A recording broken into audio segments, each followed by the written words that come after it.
On our energy panel, we have alternative energy represented, energy conservation, energy contracts, and also energy audits.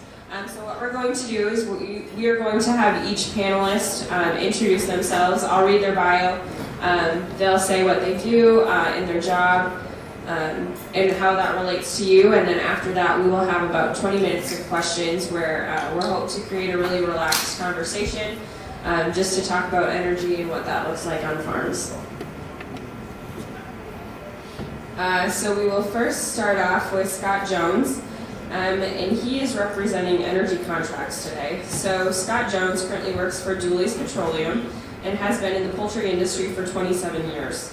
Prior to Dooley's, Scott worked for Jenny-O's Turkey Store as Director of Procurement.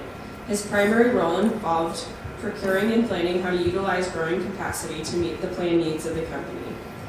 While going to college, he spent every summer either working on a turkey farm in one of the Wilmer area processing plants. After graduating from Concordia College, Scott returned to Jenny-O and eventually was offered a job in the quality control area. As part of the quality control group, he held several positions in the Wilmer processing plants, from the quality control engineer to quality control manager in two of Jenny-O's Wilmer facilities. After working in quality control area, he moved into library scheduling and then director of procurement. Please help us welcome Scott Jones.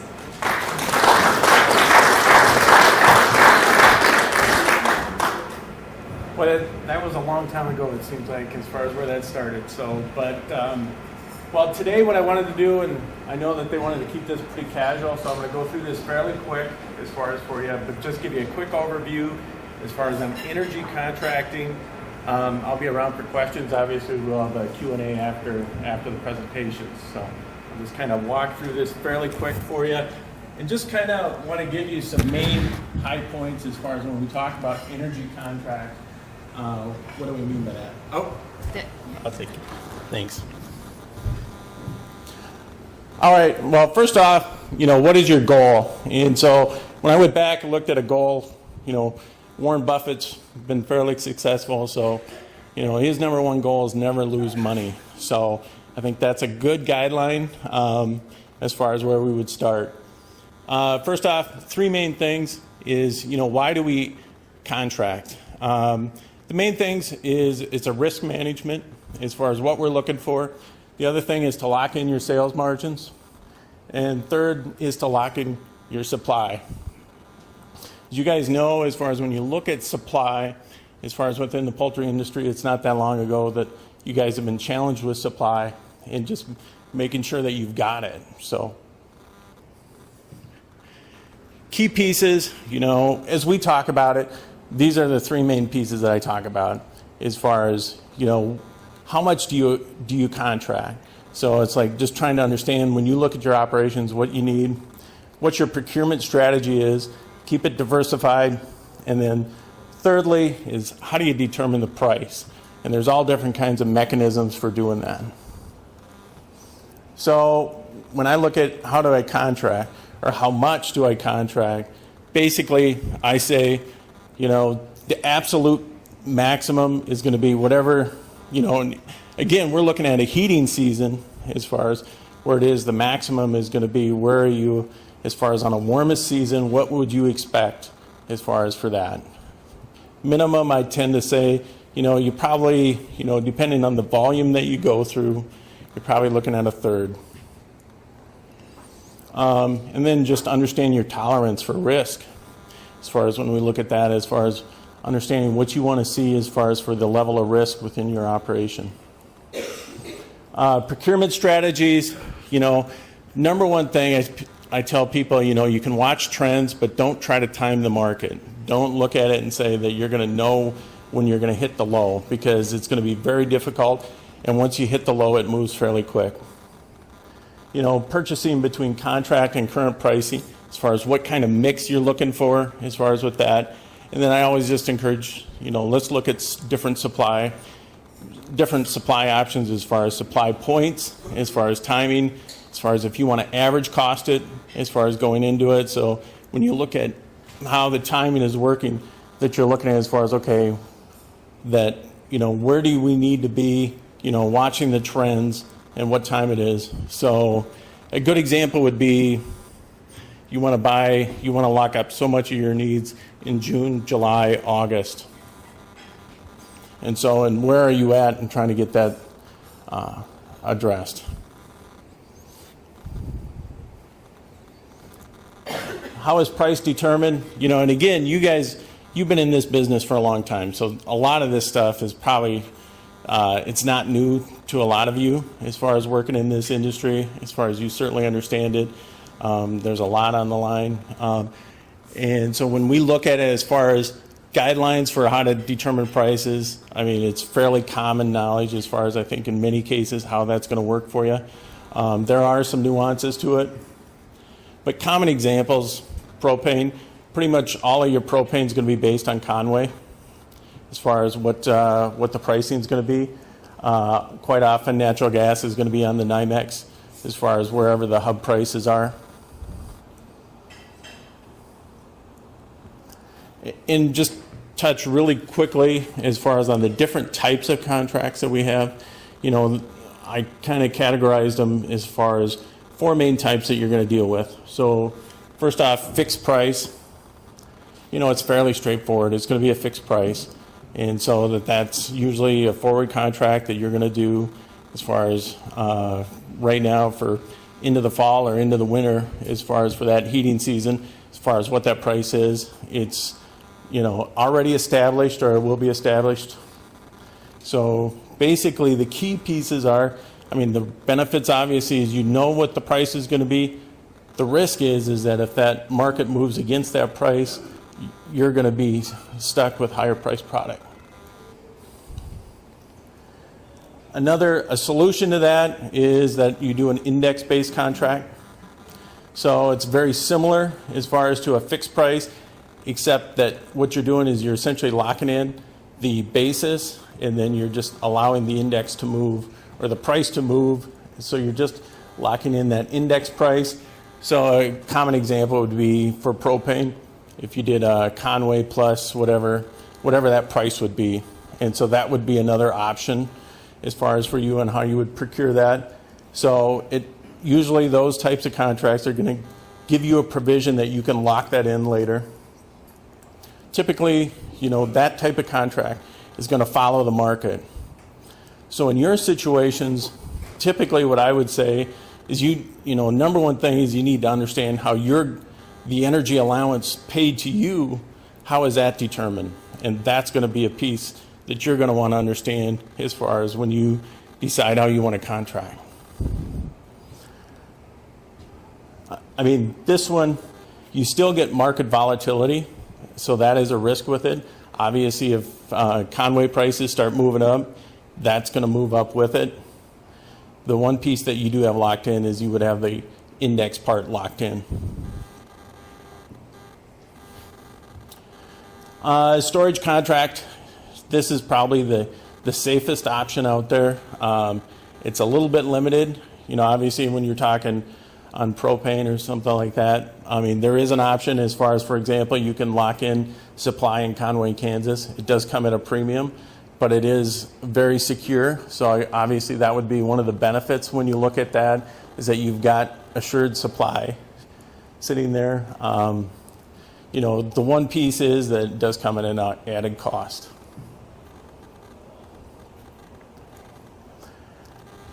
And then lastly, kind of just another group of contracts, and basically hedge contracts, and you can hedge almost any commodity that you can think of. But basically it's just different types of contracts. It's a fairly inexpensive transaction as far as with that. It's all paper transactions. And basically it just offsets a cash sale, or it allows you to purchase something for in the future. And again, it's just something that's fairly quick. The things that you need to understand is that if the market starts moving up, there are going to be margin calls as far as that you would be faced with on that part. The other piece is timing is important with this.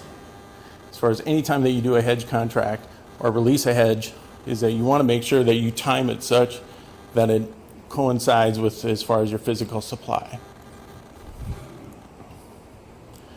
So anyway, just to conclude, as far as the biggest things is understand your volume needs, what your various what your strategies are, your options that are available to you, and trying to look at it as far as how do you diversify your risk. Because really what you're trying to do is just making sure that you don't get faced with one of those price spikes.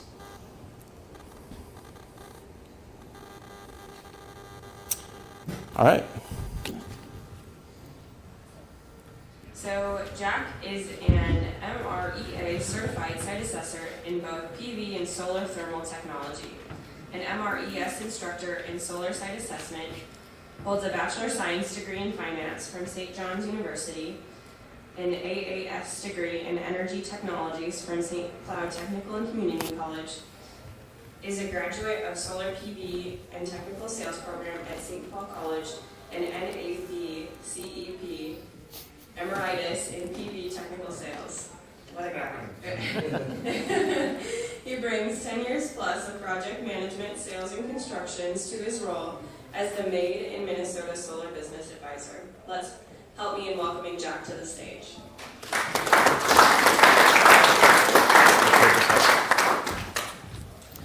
Jack, here, trade this one out here. Huh? I'll just use this. Well, this has got it for the video back there, so. Oh, it's a special mic. Okay, how's that? Ooh, that thing's heavy. There you go. Okay, all right. Okay, my name is Jack Klinke. Like she said, I work for the State Energy Office. The State Energy Office has a whole bunch of roles. We wear a whole bunch of hats, but primarily our job is to provide education, accurate information on energy, to whether that be the general public or just recently, mostly the legislature. Normally, they're in session, people are proposing things, they want good information. They call us and say, is this accurate, is this not accurate, things like that. On the table, I put a piece of paper that's actually got how we operate, what the structure is, and a little card that's got some websites for information. How many have been to the Eco Experience at the State Fair? Just a few. Check that out. That's a great exhibit at the State Fair. That's something we put together. Provides all kinds of information. This year, I think the focus is going to be on industry, energy and industry, how we can conserve, how we can save, where energy comes from. We do a lot of outreach, public outreach, things like this. We also do publications, and I brought a few today. We do a solar industry guide. This is a list of all the businesses in Minnesota that are in the industry. Right now, the ratio for jobs is about 5 to 1. There are about 5 people working in Minnesota in renewable energy, as opposed to every 1 person working in fossil fuel. So it's a huge economic impact on the state. We also do a home energy guide, which is a publication. I've got a few back there on the table. If you're looking at doing anything in your home, replacing a refrigerator, a furnace, insulation, things like that, we put that information together. We also host a call-in center. So if consumers have questions about, how do they pay their bill, how do I select a contractor, what's the best type of system for my house? And everybody always thinks there's one best solution for everything. Typically, that's not true. There's no silver bullet. We're really dealing with silver buckshot, and it's really difficult for a lot of people to navigate all of that. So we kind of help them through that. We always like to say that we are energy agnostic at the state. Now, obviously, I'm a solar guy, so I'm a little partial to solar, but we do have a wind person. We've got all these technical specialists that put our stuff together. We report it to the deputy commissioner or the state legislature, and they kind of pick through the facts and the data that we supply so they can be energy agnostic. We're always trying to promote what's best and most economically feasible for the residents of Minnesota. We're also dictated, I guess, by the legislature. We have a renewable energy standard in Minnesota. Are everybody aware of that? Our goal is 25% renewables by 2025. We actually hit that last year already. So we're at 25% renewable. The bulk of that is wind. We've got about 3,700 megawatts of wind on our grid right now. We've got about another megawatt planned for by 2020 in Minnesota, and about another 1.7 gigawatts. They're going to be located outstate of Minnesota, but provide wind energy for the state. Solar right now, we're at about 860 megawatts, I think, as of June 15th. When I started 5 years ago, we were at 17 megawatts. And to give you a clue, that's about 1.2% of our total energy mix. So it's really a small portion. So we deal with a lot of structural questions on how to put these up. Community solar gardens roughly make up almost half of that. That's been a little controversial in the past. You probably have a lot of questions about community solar gardens. So that's really what we do at the State Energy Office. Again, I focus on solar technologies, that being PV, transpired air, which has a lot of potential for the poultry industry, and thermal. So I'll be here as part of the panel to answer any questions. Really thankful to have Amanda Marney with us. Dr. Amanda Marney currently serves as Director for Kansas State Research and Extension, Wildcat District. Before working at K-State Research and Extension, she had several roles during her career at University of Missouri, including Program Director for Agricultural Experiment Stations and Extension Energy Associate for several key energy efficiency programs, including Maestro, Missouri Agricultural Energy Savings Team, a revolutionary opportunity. Maestro brought together a team of representatives from government, academia, and private industry to enhance the availability of energy efficiency services for livestock producers in Missouri. This program was the first to focus strictly on energy efficiency associated with livestock production systems in Missouri and to investigate the applicability and potential of addressing energy efficiency in animal production from a building efficiency perspective. Dr. Marney has presented at the National Extension Energy Summit regarding adapting, exploring energy efficiency and alternatives curriculum for an energy educational program in Missouri. She also serves as a host for E3A4U webinar focused on farm energy modules. Let's welcome Dr. Marney.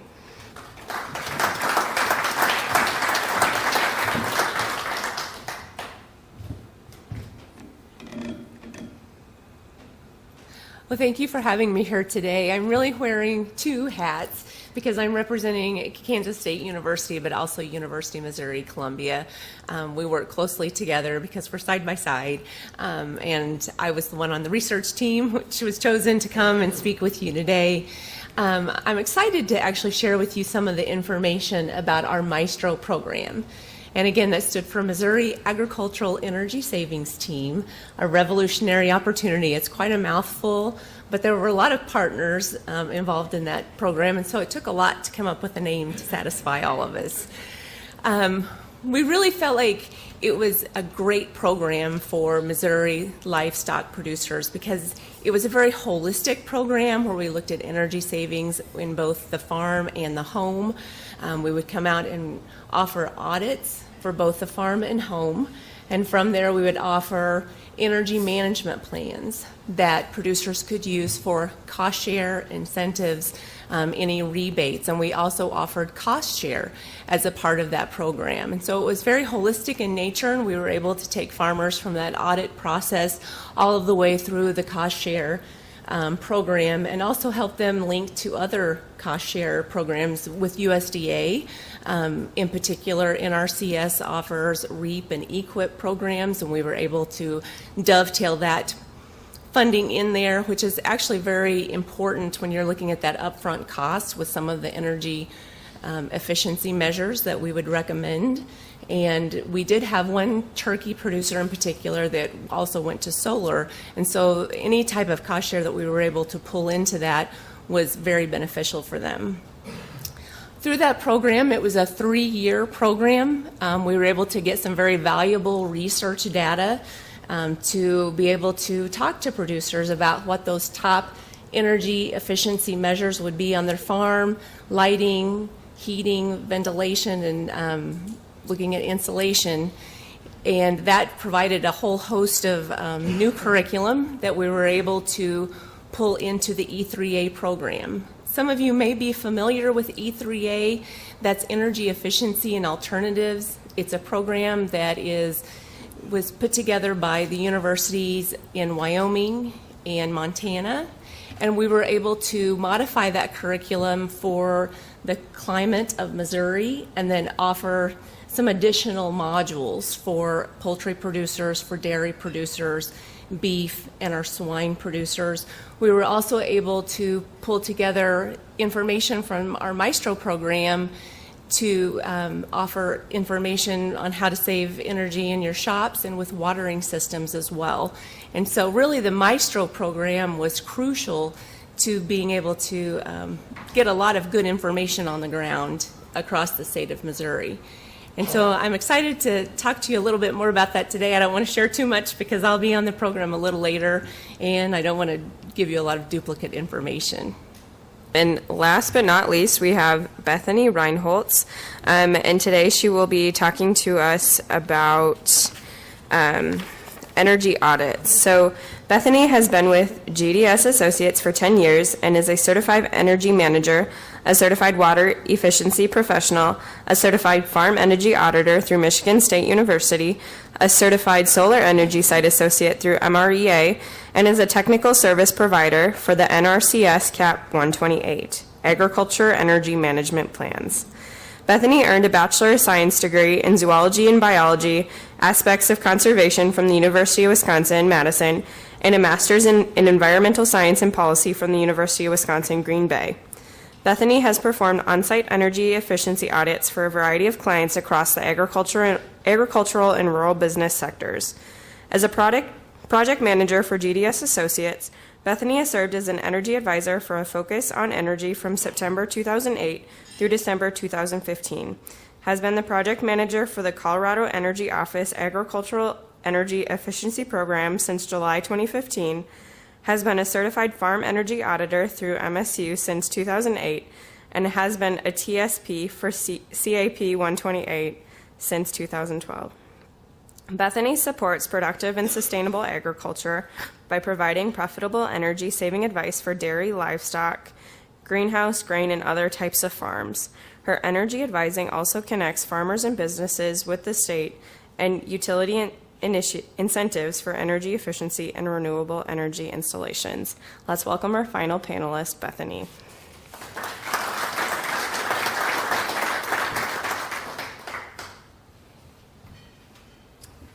Well, good morning. Thanks for having me today.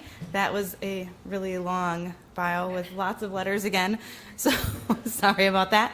Like she said, I've been doing energy work with agriculture for about 10 years now. I did not grow up on a farm. I kind of just jumped in the deep end of the pool and really immersed myself into agriculture because I've always been really interested in it, and everyone I know pretty much knows that when I win the lottery, I'm going to be a farmer. Until I win the lottery to buy the land these days, I'm not a farmer. I'm just a wannabe farmer who at least gets to work with farms every single day. So I do energy audits for utility programs, state programs, directly for producers, privately when they call and hire me. A lot of the audits I do are for the NRCS EQIP program. I'm on that magic list that they have of folks that are allowed to perform those audits. And really what we do is, the first step is I get a call and I want to make sure that this is going to be worth your time and energy and money. So if you have a very small hobby farm, I generally tell you this is probably not something that's going to be that much benefit for you, but I can lead you in the direction of other programs and energy programs that can help you without you having to put a lot of money out of pocket just to find out that the 3 light bulbs and the 1 little heater you have could be a little more efficient, but not necessarily enough to justify a couple $1,000s out of pocket potentially for that energy audit. I did work with the University of Wisconsin-Madison. GDS partnered with them to put together a tool that's an online free energy assessment tool. It's through the USDA NRCS, the Conservation Innovation Grant program actually paid for a very large chunk of that. It is out there online still. I can get you the website if it's something anyone is interested in. Otherwise, I work with a lot of different utility and state programs. There's a new one in Minnesota. So if you are a person who buys your electricity through one of the Great River Energy Co-ops, and there's 28 of them in the state, so it covers a very large portion of the state, they're actually paying for 75% of the cost of an energy audit if you are interested in doing that. And then they're also really excited because they're also providing incentives to make those recommendations in the audit happen. So if you're looking to do something or just curious where your energy is going, your co-ops are actually covering a very large chunk of that energy audit cost for you. And I always get a lot of questions from folks saying, when does this make sense? When should I actually consider an energy audit? And really, answer is anytime, is depending on the cost. So if you're looking just to kind of get an idea of where you're at, those free online tools are a great place to start. And then if you're really looking to say, well, we've been expanding quite a bit, but none of our equipment has changed, or we're trying to expand and we know full well we want to do it the right way, that's a good place to start. So as long as you're a year-round producer, you know, if you're seasonal, a couple months of the year, not using all that much energy overall, if it can be a very low-cost audit, that's a great idea. But if you're looking, you know, you're a year-round producer, which I don't think anyone here is probably shutting down for half of the year. So there goes half of our income for the year. That's a really good idea, especially if you know that you've got older facilities, older equipment, and there's potential to upgrade and get things new and improved and save that energy. So it's not just saving energy, it's really overall, when I look at what I do, is how can we maximize our production the most efficient way possible, which at times can absolutely be in contrast with what the USDA and the NRCS are trying to promote. They're literally saying, how can we save energy, which is great, but I don't think we should be saving energy at the cost of production. So turning off your lights isn't going to grow a better bird. Having the right lighting at the right amounts is going to grow that better bird. Or having the right ventilation and the right heating systems, that's going to have that better livestock at the end. So we don't want to just shut it all down and say, here's the best way to save energy. So maximizing production in the most efficient way possible is really the goal of the energy audits that me and my colleagues are doing.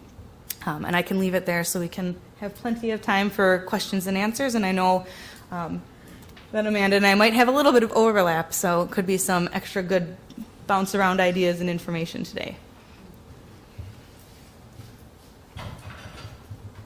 You to ask questions. So what we're going to do is feel free to pop up, either ask a question of any one of the panelists or all of the panelists, depending on what the question is and whether it's relevant. And if you could raise your hand ahead of time, and we'll get the microphone out to you.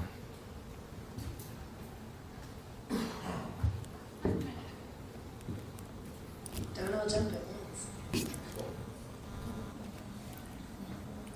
Quick question for Scott. And so on the a natural gas contract, is that just a monthly price leveling, or are you actually locking in those terms for at a certain cost? Or are you going to have a catch-up month if you have a spike in cost? Okay. Yeah, as far as with natural gas, there's various ways, and I'll just kind of walk through a little bit of what we do. So usually what we do is that we'll do, again, multiple methods. One of them is we'll lock basis as far as for one part of our strategy. Secondly is we'll lock a price at beginning of the season, and then every month at the beginning of the month we will procure so much of that gas, and then the balance of it is all done based on the cash price as far as with that. Now on top of that, what you could do is you could say, okay, I would prefer, to be able to lock in a certain amount, and what we would do then is go out and hedge that gas, and then you could go out onto the futures market. And so, for example, on that, Jake, if you wanted to purchase a winter strip, we could get a price on a winter strip and saying, okay, that amount of gas would cost you X, and that part would be firm as far as with that. So the question would be is how much of that would you want to buy? So, but again, what we try to do is just multiple levels as far as on that procurement, but it's an option to fix a price as far as today for the winter.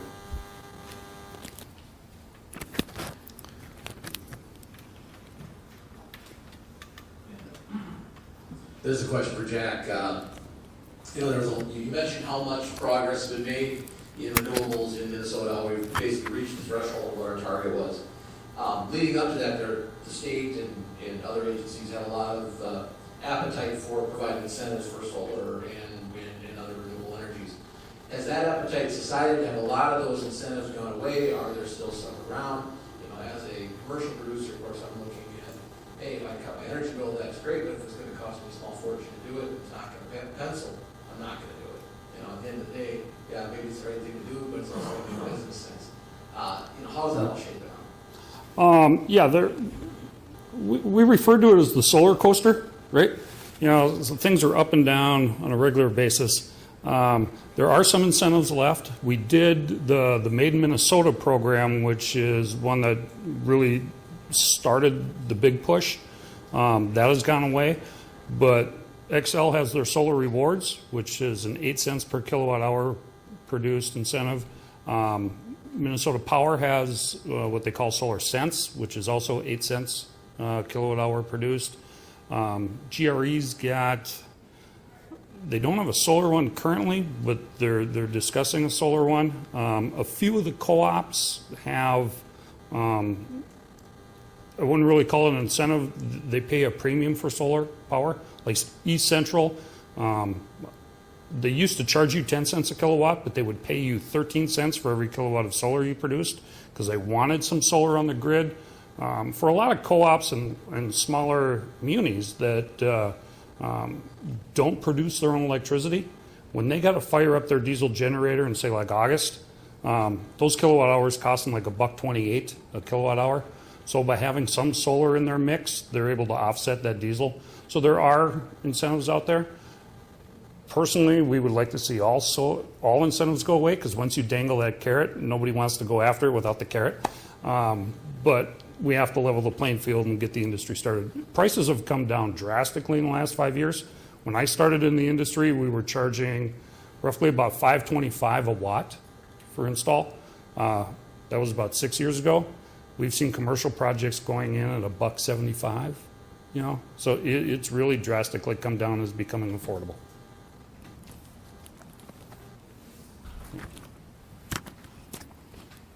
So, Jack, another question, follow-up is on the, what kind of regulations are there on solar farms?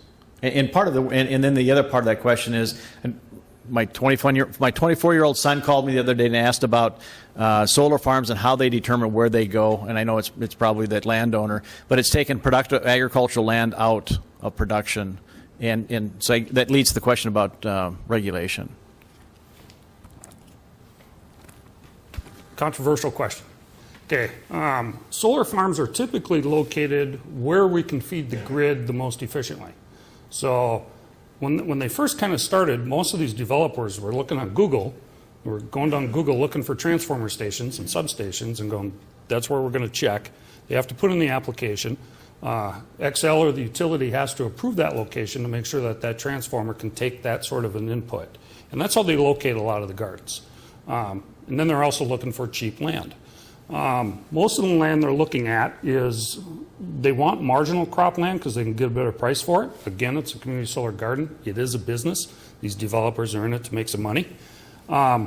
So, you know, it's been good for a lot of those farmers. Some of the prices when they first started were at like $900 an acre. Towards the end, some of these guys were getting $1,200 an acre for a lease for 25 years. And a lot of times, if we're looking at marginal cropland, we're putting in what we call pollinator habitat underneath. We're planting flowers for the bees and butterflies. But really, we're taking marginal cropland, taking out a rotation for 25 years, putting in a pollinator habitat to replenish the soil. So in 25 years, when we pull that out, we've got a much better soil for the farmer to start farming again. On the flip side, in Minnesota, stormwater mitigation classifies solar as an impervious surface. So they treat it just like a parking lot. So then we got to put in holding ponds and ground swales. So now the question is, when we pull this system out in 25 years, we got to fill in that holding pond, we got to get rid of the ground swales, or are we now mitigating all the benefits we put into that soil? So that's right now what we're working on. How do we establish that? But it's mostly where into the grid we can feed, and that's the determining location.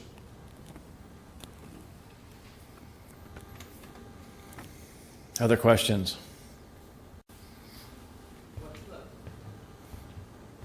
Just keep talking. Yeah, what's the payback? How many years would it generally take to pay back on solar? I feel like I'm hogging the panel here. It really depends. And I know that seems like a cop-out, but there are so many factors. Which direction are you facing? What is the buy-in to the grid? What is the cost of the install? What's the pitch angle? A lot goes into it. What kind of tax appetite do you have? Right now, we have bonus depreciation. You can depreciate 100% in the first year. Can't do that. We can go to MACRs and distribute it over 5 years. What's your cost of financing?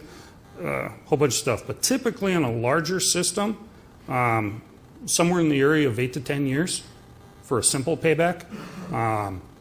But being a finance guy, I'd never look at simple payback. I think simple payback's kind of like the easy way to look at stuff. I look at return on investment. And back when I was selling systems, we were having systems that had, you know, ROIs in the 13 to 14%. Wasn't getting that in our RRA, you know, so it made good sense. But yeah, it really depends on what you're selling that electricity for. Are you doing it on your own consumption? One thing I will say, if we have net metering in Minnesota, and this is a very big key to why solar has been so widely adopted in Minnesota. The utility has to take any excess energy, but few systems actually export any energy to the grid. So let's take my bill, for example. I got solar in my house. If I produce and use it, I'm actually saving about 12.5 cents off my bill. If I sell it back to the utility, they're paying me 8.4 cents, right? So the economics of me actually producing and using it are much greater. So if you're building a system that is the right size for your load, you're going to pay off a lot quicker. If you're developing a system that you're designed to export electricity to the grid, it's going to take a lot longer to pay off.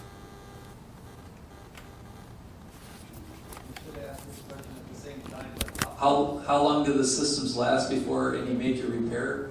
And then what would be the repair on an annual basis? Is there any, you know, maintenance that you're going to need to do on a regular basis? Very little maintenance on the solar system. Typically, most are warranted for about 25 years.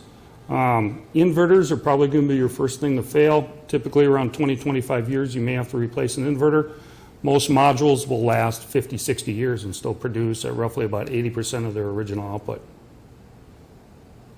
Maintenance, we get enough rain in Minnesota that we don't have to worry about it. Depending on your tilt angle, you never have to shovel them. For us, I think the biggest maintenance issue is birds. Birds like to crap on a module, and once in a while you got to clean that off. And squirrels. If you have a roof-mounted system, squirrels like to build nests in there, and for some reason they really find PV wire tasty.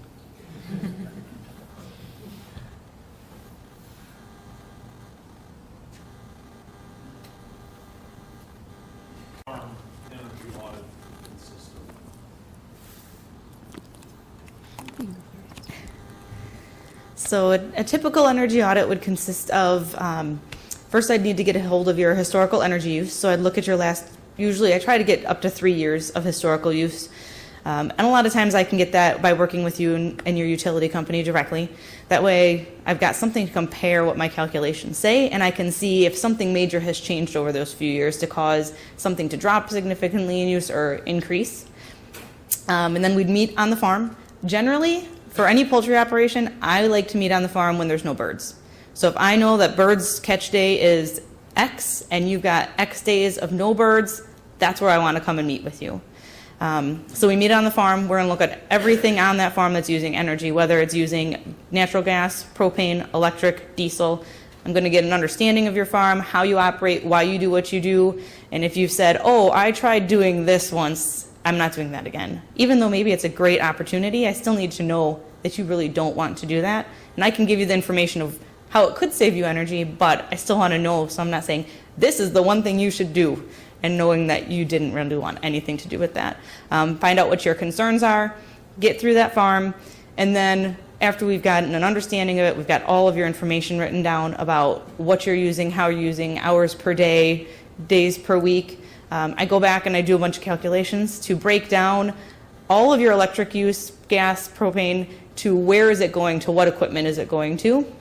And then the next part of that report is going to show you, here is all the places I found that you could save energy that have a reasonable payback. You know, I'm not going to tell you in that report, you should go and do this. It only is a 26-year payback. By 15 years, you're going to replace it all. no. If that's something you specified you were really interested in, I will always include that in the report anyway, just so you know I did look at this, and although you're very interested, you can still do it, just so you know it is probably going to get replaced before you see the savings on that equipment. After that, I do usually try to discuss the report with you, get it to you and discuss it, make sure you don't have questions or concerns, and then help lead you in the direction of where is there potential rebates or grant money so you can actually implement. Do you want to add? I would say the same thing. We used 2 years of energy data for our particular program, and we would start at the building envelope and then work our way in. And so we would look at the entire building, all of your insulation, any kind of cracks in the building. Do you need an insulated curtain if you had a curtain building, or were your tunnel vented? That would change, what we looked at, and then move all the way in. But while you're out there on the farm, you look at absolutely everything and find yourselves in some interesting situations depending on what kind of farm you're in, because you're crawling around in roof spaces, and anything that's using energy will capture that data.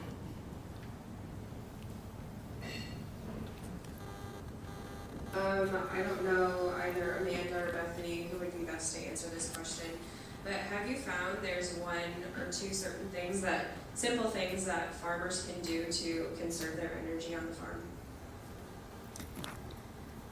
farm? Probably one of the easiest low-cost things people can do is get automated control systems. You'd be surprised how many people still are controlling heating systems and ventilation manually. So they might turn it on because they realize it's hot. It probably should have gone on earlier. And then by the time they turn it off, it probably could have gone off hours earlier. So having those automated controls is a very easy, low-cost thing that people can do. Another thing, too, is just noticing once that barn is empty and you close it up, where are those gaps? Where is that sunlight really coming in still? Because if you have to heat that next season, where is there something you can close up and tighten up? And again, that's something you can generally do yourself that won't cost a huge amount of money. So tightening up a barn and getting automated controls are usually the lowest cost, easiest things that anyone can do. That and doing things like a timer on your engine block heaters instead of plugging it in for the entire night, knowing that you're not going to need it until 4 in the morning. Well, let's not plug it in at 3 in the afternoon and let it run for 12 hours. Let's put a timer on there for $25 and plug it in for 3 hours, knowing that in 3 hours it's plenty warm enough to start up right away for you. The foam insulation for the cracks in the barn makes a lot of sense, because you can go in there, like she said, and do that. And then the next level up, what I would suggest is lighting, switching out if you're still using incandescents. That was one of the biggest things that we saw, is switching out from the incandescents to CFLs or LEDs, depending on what your energy audit calls for.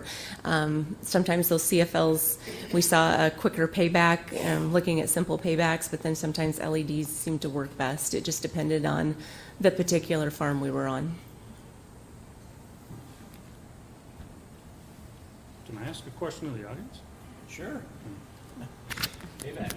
Well, I'd just like to know how many of you have actually had an energy audit on the farm. I mean, when it comes to saving energy, you got two options. One is either saving a kilowatt hour or producing your own kilowatt hour. And financially, saving a kilowatt hour is always going to be your best bet. So how many have really had a good energy audit? They're shy up there. You guys are a very quiet group. But that, just knowing that, if you are really interested in renewable energy of some sort, it is a really good idea to do that energy audit, get as efficient as possible, and then when you're trying to maximize your system to really produce just what you need so you get the best payback or return on your investment, then you move on to that renewable system. Because now you know you've maximized your efficiency, you're at a really good spot, and now you know this is the system I need for exactly what I'm going to do and get that really good return on investment, which I've seen down to 3 or 4 years if you utilize all the rebates and the REAP grants and things like that. So they can be really fast payback, especially on a farm. So do we have some contact information or information on how to schedule an energy audit? Yep, I can catch up with you after this and take your contact info. I also have a pile of cards, and we can discuss that and get you. What's the range in cost, approximate? It's going to depend on how big your farm is, But I would say a pretty good ballpark is $1,500 to $3,000. You know, if you're a really big farm, it's going to be higher. And if you're smaller, it's going to be lower. But remember, we can always work with different programs too to make sure that a part of that, if not most of it, can be cost shared. So I've worked with, honestly, 7 farms this week, of which I think one might be paying maybe $200 out of pocket. The rest of them, we were able to cost share the entire thing. And your LED lights, they have to be Energy Star rated? Do you have a group of light that are approved? So I try to be a completely unbiased third party. I don't tell you what make, model, or brand or anything like that to buy. When it comes to lighting, I generally say you should look for Energy Star or Design Lighting Consortium DLC approved, so you know that a third party tested and said, yes, this is a quality lamp or fixture. But I'm not going to tell you you should buy Cree versus Philips versus GE or anything like that. When it comes to motors and things, I would never say Balder is better than Elyson is better than a US Motors. I would say you should replace this motor with one that meets this efficiency minimum so that you can see these savings. So I try not to sell anyone's equipment or products. The reason I bring it up is because there's a big difference in LED lights from Walmart to agricultural designed lighting.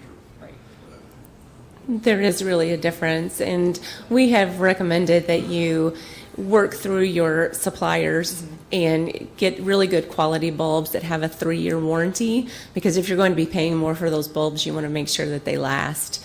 And there's also a realm of lighting. I hate to go into too much of this. You're not going to, I'm going to be repeating a lot, but you're going to want a very cool white light, and there's actually research that shows certain kelvins of light will grow healthier birds. And so I'll be going over that in a few minutes.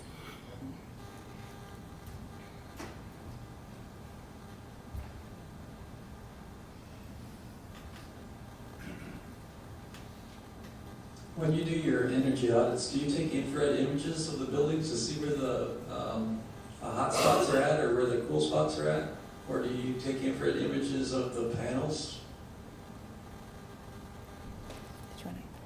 Well, we didn't, or we were. We don't generally, just because getting all of that kind of equipment out there just increases the costs of audits and the time on the farm. Most of the time, producers they're busy. They don't want to spend the entire day with me looking at all those details.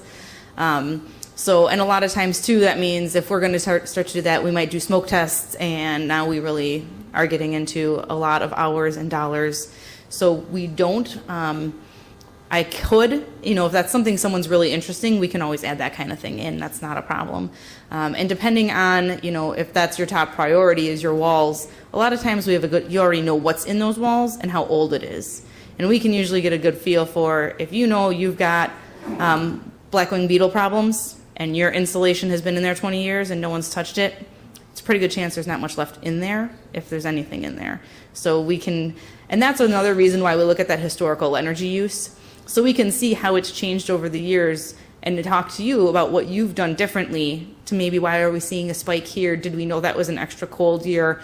Was there a time that, we had to kick on the generator here for whatever reason? And we can see that, and it helps give us a better idea when we actually do that modeling of that building. The same audit that you're talking about, don't some of the energy companies, don't they do that for free as well? Not to the extent I don't think that we do. A lot of companies will look at and do an energy audit, but not to the degree where they're looking at all of your energy use. Your electric company might come out and do a kind of a level 1 audit, look at your lighting, look at your motors, and give you a very quick general report saying, here's what we recommend. But not compare that to your historical use, not look at your natural gas or your propane or your diesel. I've looked at people's wood consumption even, just because that's their main heating source. We need to know how much wood are you buying, how much is it costing you, how much are you using every year. So this is a full, comprehensive, very detailed report. And by the time it's said and done, I'm probably sending you a report that's 50 pages long. Sure. Do you do load monitoring as well? Say if you're on 3-phase, do you actually see if it's so if you have too much coming out on one line, your total expense is going to be higher. You do that as well? We don't. That's considered a level 3 audit where you actually start hooking up all that monitoring equipment, and that can get to be, $10 grand on a farm. Okay, thank you. Have you ever done? No, No. Okay, yeah.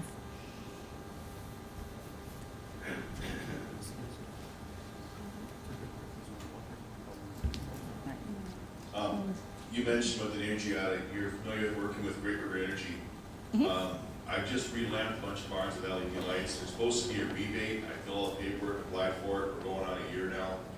And haven't heard anything. You know, any experience with that at all? It should not take that long. Let's talk afterwards and we can dig into that a little bit. Okay. Because it should take maybe 6 weeks or so. They're usually pretty quick.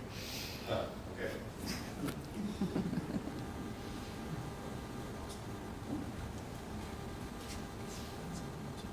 Other questions? All right, so I have one, it's maybe a two-part for all of you, is that, you know, what's the future of your segment of this discussion, and what's, you know, what's the take-home message you want this audience to know? Well, I guess we'll work backwards. So I think the future is really having that energy audit is going to give you a really good grasp of exactly where your energy goes to what pieces of equipment. I've gone to a lot of farms and they say, I know that's just a hog. And the reality is, if it ran all day, it would be, but it's only running 15 minutes a day. So it's really a drop in your bucket. You just, you didn't look at the whole big picture of where everything goes all day, every day. And I think another big piece of it, as we look at energy audits, I'm starting to also expand into looking at water efficiency. Because although we have a lot of water in the Midwest, there's that point where it's going to start to get more regulated, and we're going to want to be more careful than we are. So agriculture overall does a really good job of watching their water use, but I've worked across the country, and some folks are really bad about it. So we don't ever want to get to the point where our pumps cavitate and we don't have water. So I think energy audits are going to expand from not just energy, but into water efficiency use. In the future, a lot of it depends on where you are now. All of our energy audits work off of the energy pyramid, and you start with the baseline of the audit. So if you haven't had an audit, that's a great place to start, and then moving your way up through energy conservation, efficiency, all the way to renewables. And so I guess the take-home message would be wherever you're at on the energy pyramid is just to move yourself on up to the next level or next levels. There are some easy, low-cost ways to move yourself up to that next level. Some of them do have more of an upfront cost, but it's always important to look at that life cycle cost and the savings that you're actually going to capture versus that offset during that or the initial cost that you would have. So that's, I guess, what I would. I think for renewable energy, well, one, again, you always want to save a kilowatt first. You don't want to pay money to install a solar system or a wind tower to produce a kilowatt hour that you could have saved and not needed in the first place. That's always rule number one.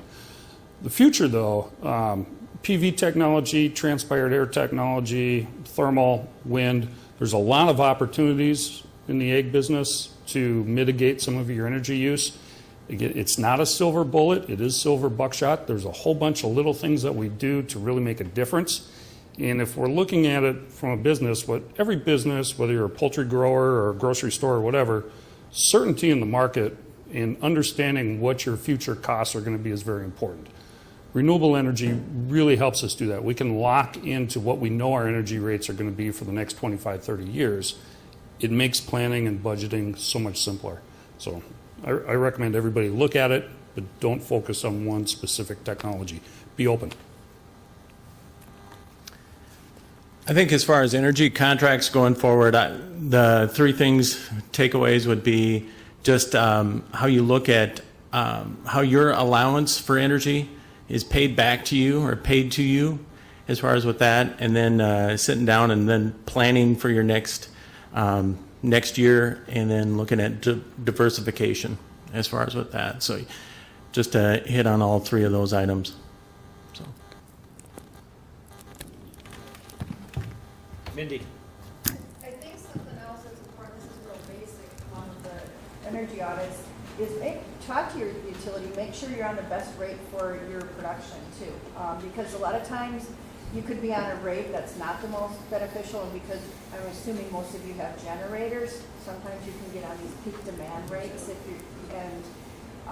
I did this for 15 years at Excel, so I know exactly what you guys do, but we found that people weren't always on the best rates. And Yeah. that's an easy one. Yeah, so hopefully you heard her, but basically the take home there was make sure you're on the best rate, so talk to your utility to make sure you're on their best rate schedule. Good comment. Any other questions? I was just going to say, and also figure out your demand charges. I mean, demand charges on a bill sometimes can be an easy fix. So what time of day do you turn that thing on that spikes you in that 15-minute interval that you end up paying that demand charge for the entire month? Sometimes it's an easy fix, sometimes it's not. That's a huge portion of your bill is your demand charge. And then you get dinged for the next 12 months for Yeah. that demand. So you could have it 1 month and in that whole next year, you get that charge. Any last questions?